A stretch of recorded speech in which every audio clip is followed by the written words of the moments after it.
રીતે આવી? એ તો પ્રદક્ષિણા કરે છે. સાચી વાત છે, પ્રદક્ષિણા જ કરે છે, પણ જો તો ખરા એની હાલત કેવી થઈ ગઈ છે.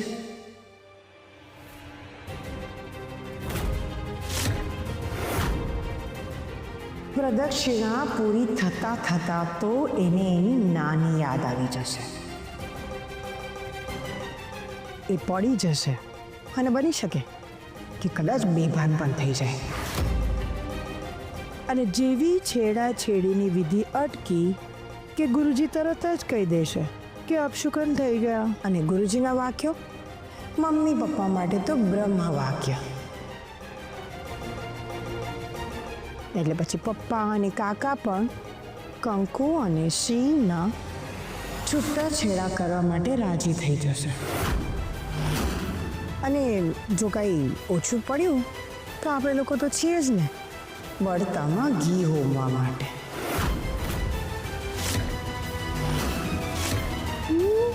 હાય પપ્પા, ભાભી, મને તો થાય છે તમને એક મોકો ભરી લઉં.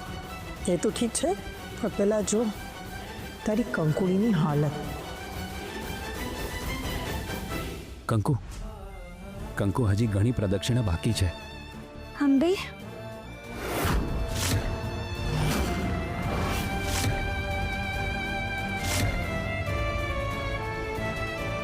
અંબે. ભાભી, તમે આ બધું કર્યું કેવી રીતે? ગઈકાલે જ્યારે કંકુ મારી બાજુમાં હવનમાં બેઠી હતી, મેં રાત્રે જ રાધિકાને ફોન કરીને કહી દીધું કે મારા ઈશારા ઉપર એને ઘી ઢોળવાનું છે.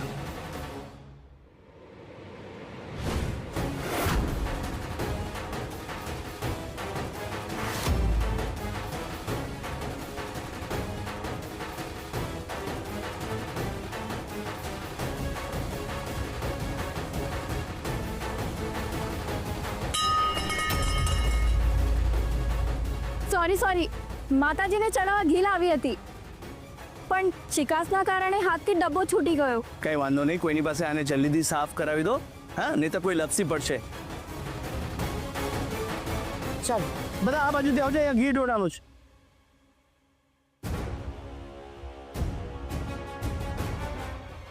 ચાલ તમન્ના, હવે સેકન્ડ સ્ટેપ લઈએ.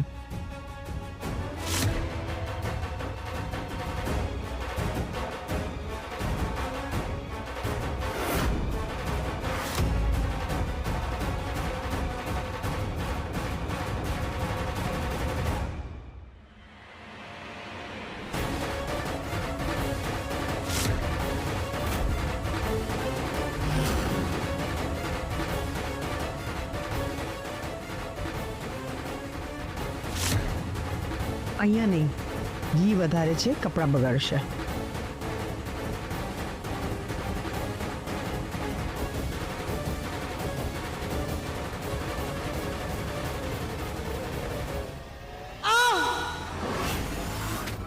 વાહ ભાભી, કેવું પડ્યા તમારું?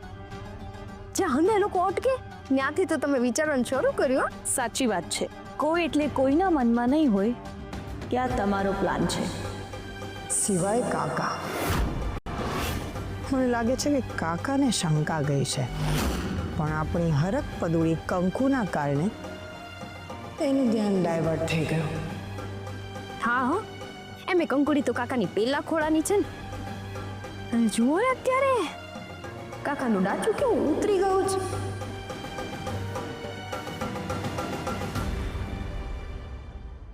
ઘણી પ્રદક્ષિણા બાકી છે. અંબે, કંકુ, પાણી આપો તને.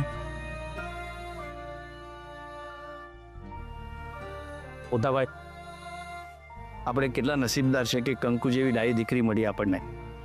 અરે ભૂપતિ, ભાગ્યશાળીના ઘરમાં જ આવી વહુ આવે. ખરેખર મોટાભાઈ, જુઓ ને, પોતાની જાતની ચિંતા કર્યા વગર આખા ઘર માટે કેટલી હેરાન થાય છે. ભૂપેન્દ્રભાઈ, તમારા વહુ પણ આ જ કરવાના હતા ને, પણ આ તો નસીબ ખરાબ. ભાભી, નસીબ ખરાબ કે સારો પ્લાન એ તો કોને ખબર. એટલે તમને તમન્ના વહુ પર શંકા આવે છે? ભાભી, શંકા એની પર જ થાય જેની મથરાવટી મેલી હોય.